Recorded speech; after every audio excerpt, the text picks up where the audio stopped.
हर रोज एक नई कहानी देखने के लिए चैनल को सब्सक्राइब करें और बेल आइकन को दबाना ना भूलें। मोहन इस बार की ढाबे की कमाई गिन रहा होता है और पैसे गिनने के बाद परेशान हो जाता है। ये देखकर मोहन की पत्नी कहती है, क्या हुआ जी, आप परेशान क्यों हो गए? इस बार भी हमारा वही हाल है। ऐसे लगता है कि गर्मियां हमारे लिए ग्रहण है। फिर हमारा नुकसान बहुत हुआ है और कमाई कुछ भी हुई ही नहीं है। इतना मशहूर ढाबा होने के बाद भी हमें इतनी गरीबी झेलनी पड़ती है। अगर ऐसे ही चलता रहा तो पता नहीं आगे क्या ही होगा हमारा। आप ऐसे क्यों कह रहे हो?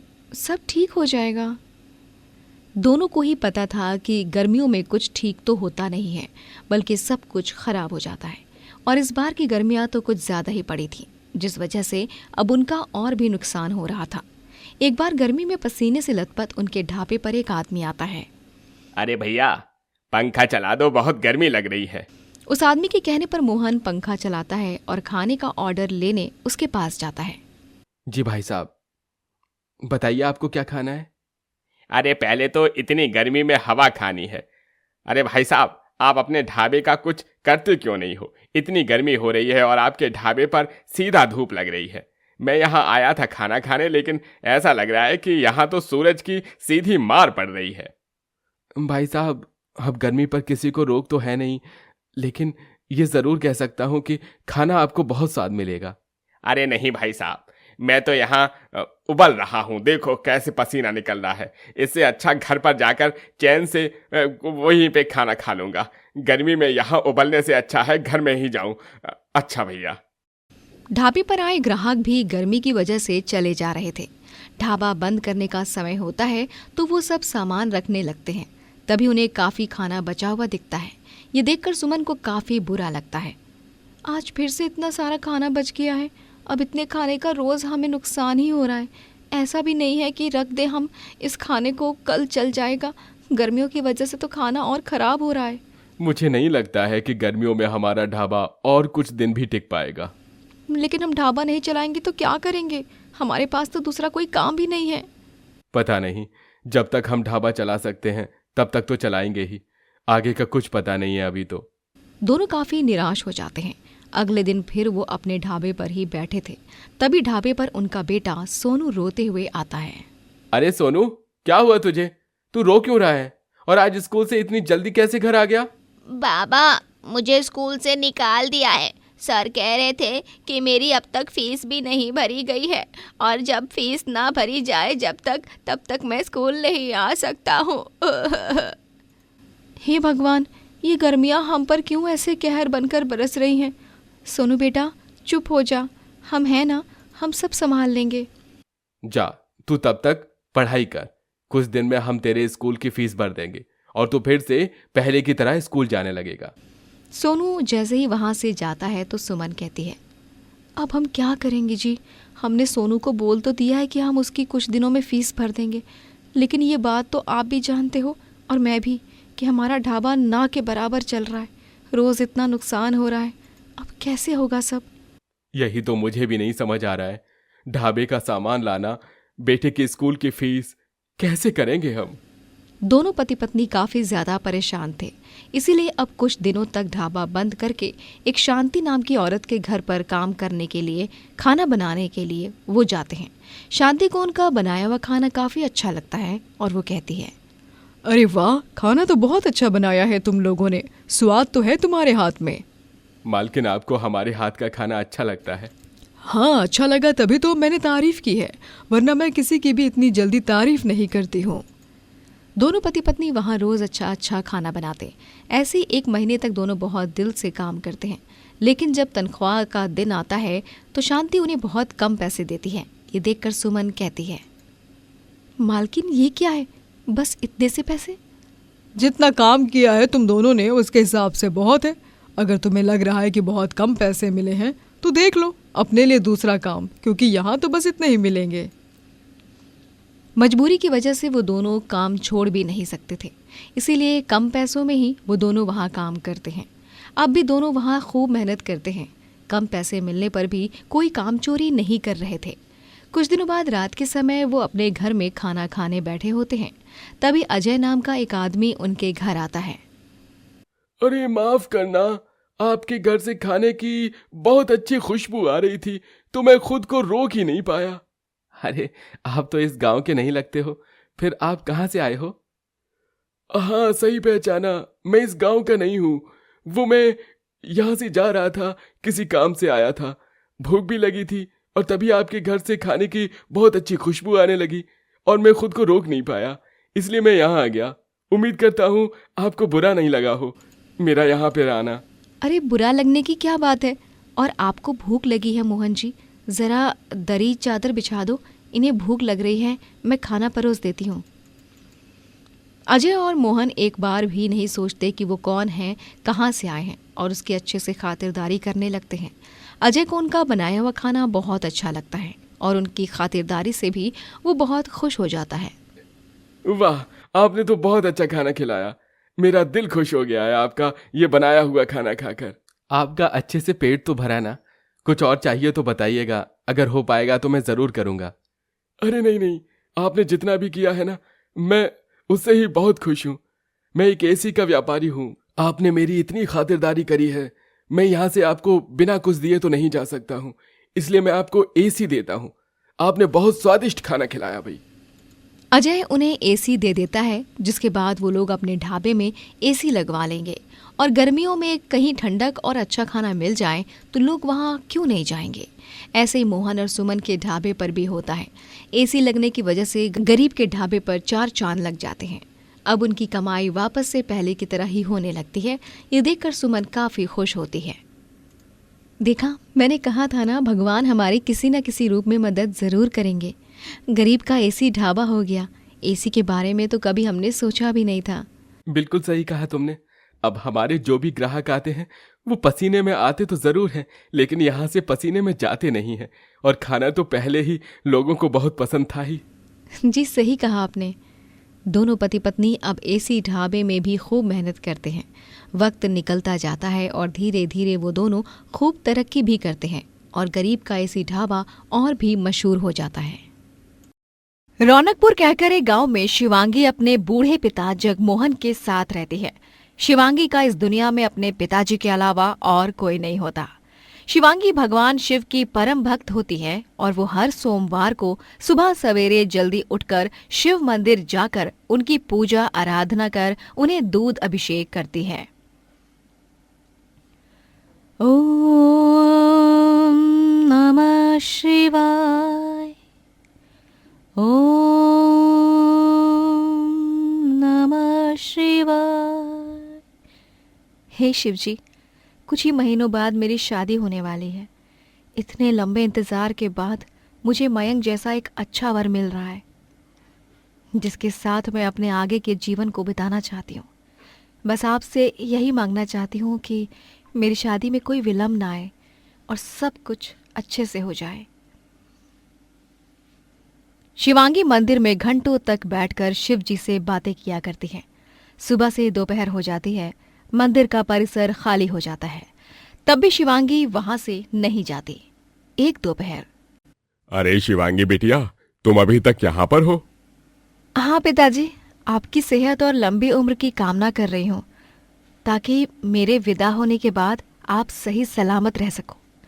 और देखना, मेरे शिवजी ना आपको किसी भी तरह की पीड़ा नहीं होने देंगे। वो बहुत भोले हैं और परोपकारी हैं, इसीलिए तो उन्हें भोलेनाथ कहते हैं। हाँ बेटिया, ये बात तो तूने बिल्कुल सही कही। हर हर महादेव। हर हर महादेव। वैसे पिताजी, आज आप इतनी तेज दोपहरी में यहाँ क्यों आए, और आपको कैसे पता चला कि मैं यहाँ पर हूँ? मैं अच्छी तरह से जानता हूँ लाडो, तू कहीं नहीं मिली तो अपने शिव जी के पास ही मिलेगी। और आज हमें बाजार जाकर तेरी शादी की बची हुई खरीदारी करनी है ना। पिछले महीने पूजा भंडार से मेरी अच्छी कमाई हुई है। बचत किए हुए पैसों से और पूजा भंडार से कमाए गए पैसों से आज हम खरीदारी कर पाएंगे। ठीक है पिताजी। जगमोहन का गांव में एक पूजा भंडार होता है, जहां वो सारी पूजा सामग्री बेचा करता है। वो अपनी बेटी के विवाह के लिए पाई पाई करके पैसे जोड़ता है और उसने अपनी बेटी को ये दिन दिखाने के लिए काफी सारे संघर्षों को पार किया होता है। शिवांगी की शादी गांव के एक अच्छे घराने वाले लड़के मयंक के साथ तय हुई होती है। शादी के 15 दिनों पहले अचानक से जगमोहन के सीने में दर्द जाग उठता है और शिवांगी उसे फौरन शहर के अस्पताल में ले जाती है। डॉक्टर, क्या हुआ? कैसे हैं मेरे पिताजी? कोई चिंता वाली बात तो नहीं है ना? देखिए, आपके पिताजी को ये स्ट्रेस के कारण हुआ है, लेकिन इन्हें कभी भी कुछ भी होने की संभावना है, क्योंकि पहले भी इन्हें दिल की बीमारी रह चुकी है। उसका इलाज कराने के बाद भी वो ठीक नहीं हुए थे पूरी तरह। तो अब आप इनके खाने पीने का ख्याल रखा कीजिएगा और इन्हें टेंशन से दूर रखिए। ठीक है डॉक्टर, धन्यवाद। घर जाने के बाद, पिताजी, आपने किस बात की चिंता की इतनी? क्या परेशानी है आपको? किसी बात की चिंता नहीं नहीं बिटिया रानी, बस जल्दी से तेरा कन्यादान कर दूं, फिर मुझे कुछ भी हो जाए मुझे कोई फर्क नहीं पड़ता। बस मुझे जाने से पहले अपनी लाडो रानी की शादी होते हुए देखनी है।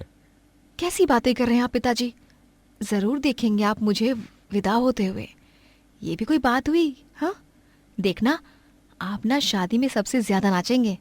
शिवजी है ना, वो सब संभाल लेंगे। हाँ शिवांगी बिटिया। शिवांगी और मयंक दोनों ही अपनी शादी के लिए बड़े उत्सुक होते हैं। शादी के पहले मयंक शिवांगी से मिलकर उससे कहता है, शिवांगी, जगमोहन काका शादी के बाद अकेले कैसे रहेंगे? अभी उन्हें ये हुआ है, कल को भगवान न करे फिर से कुछ हो गया तो वो अकेले क्या करेंगे, किससे कहेंगे? हाँ मयंक, ये तो मैंने सोचा ही नहीं। इसलिए मैं कह रहा हूं कि शादी के बाद वो हमारे घर में ही रहेंगे। माँ और पापा को इससे कोई दिक्कत नहीं है। उन दोनों से इस विषय पर मैंने बात कर ली है। मयंक, तुम सच में बहुत नेक दिल और अच्छे इंसान हो, और मैं बहुत भाग्यवान हूँ जो मुझे तुम जैसा होने वाला पति और ससुराल वाले मिले। काकी काका ने तो पिताजी से दहेज भी नहीं लिया, और तो और शादी का आधे से ज्यादा खर्चा वो लोग ही उठा रहे हैं। मैं बहुत खुश नसीब हूँ सच में। ये सब मत कहो, हमारा रिश्ता तो स्वयं देवों के देव महादेव ने लिखा है, और हमारा साथ आना भी उन्हीं के कारण हुआ है। हाँ मयंक, सो तो है। जब शिवांगी मयंक से मिलने गई होती है, उस दौरान जगमोहन को अचानक से हार्ट अटैक आता है और वो घर पर ही अपना दम तोड़ देता है और उसका देहांत हो जाता है। जैसे ही शिवांगी घर पहुंचती है, वो अपने पिताजी को मृत देखती है। ये देख एक पल में ही शिवांगी की दुनिया इधर से उधर हो जाती है। पिताजी, ये नहीं हो सकता। आप मुझे छोड़कर नहीं जा सकते पिताजी, आप मुझे छोड़कर नहीं जा सकते। पिताजी, उठिए ना पिताजी। थोड़ी देर बाद मयंक और उसके माता पिता भी वहां आ जाते हैं और सूर्यास्त होने से पहले जगमोहन का अंतिम संस्कार किया जाता है। पिताजी के जाने के बाद शिवांगी पूरी तरह टूट चुकी थी। उसका इस दुनिया में अपने पिताजी के अलावा और कोई था भी नहीं, और इकलौते वो भी अब जा चुके थे। मयंक और उसके माता पिता शिवांगी को सांत्वना देते हैं। शिवांगी बेटा, बस बेटा, अब होने को कौन टाल सकता है भला। यूं रोगी तो तुम्हारी तबीयत खराब हो जाएगी। चलो बेटा, कुछ खा लो, तुमने पिछले 24 घंटे से कुछ भी नहीं खाया। शिवांगी खा लो कुछ, तुम बीमार पड़ जाओगी। उन लोगों के कहने पर शिवांगी अन्न के 2 निवाले खाती है। 3 दिन बाद, शिवांगी, अब मयंक, तुम दोनों की शादी का दिन है कल। ये रहे तुम दोनों के कपड़े। शिवांगी बेटा, तुम इस शादी से खुश तो हो ना? खुश तो हूँ काका जी, लेकिन मेरे पिताजी की ख्वाहिश थी कि वो जाने से पहले मेरा कन्यादान कर दे, लेकिन वो नहीं कर पाए। उसी बात का बहुत दुख हो रहा है मुझे। वो तुम्हें ऊपर से देख रहे होंगे। उन्हें गए अभी तक ठीक से 1 महीना भी नहीं हुआ है और हम शादी करा रहे हैं। लेकिन हम भी क्या करें बेटा, पंडित जी ने तो पहले ही कहा है कि कल के बाद शुभ मुहूर्त सीधा 1 साल बाद है। शिवांगी, तुम्हें चिंता करने की कोई जरूरत नहीं है। तुम हमारी बहू नहीं बनने जा रही हो, तुम तो हमारी बेटी ही हो, और अपनी बेटी को हम किसी चीज की कमी खलने नहीं देंगे। धन्यवाद काका जी। दिल में कई सारी दर्द भरी यादें सजोकर शिवांगी अपने शादी का जोड़ा पहन लेती है और वो शादी के मंडप में पहुंचती है।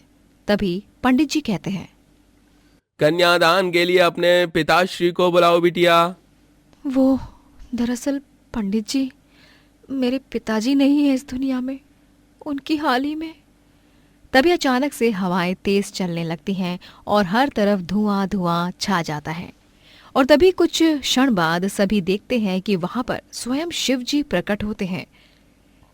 शिव जी को देख सबके होश उड़ जाते हैं। शिव जी आप, ये तो चमत्कार हो गया, मुझे विश्वास नहीं हो रहा है, आप यहाँ कैसे? अपनी बेटी के कन्यादान के लिए एक पिता को आना ही पड़ा शिवांगी।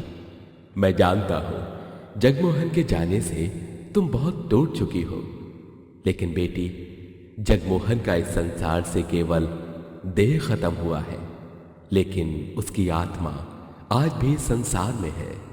वो यही है, तुम्हें आशीर्वाद दे रहा है, और मेरे होते हुए तुम्हें रोने की कोई आवश्यकता नहीं है। मैं हमेशा हर क्षण तुम्हारी रक्षा करता रहूंगा बेटी। धन्यवाद शिव जी, आपका बहुत बहुत धन्यवाद। हर हर महादेव। और इस प्रकार शिव जी अपनी बेटी शिवांगी का कन्यादान करते हैं और उसे आशीर्वाद देकर वहां से अदृश्य हो जाते हैं। यह अलौकिक दृश्य देख सभी चकित रह जाते हैं। शिवांगी को अपनी भक्ति का फल आखिरकार मिल ही जाता है और वो अपने पति और ससुराल वालों संग खुशी से जीवन बिताने लगती है।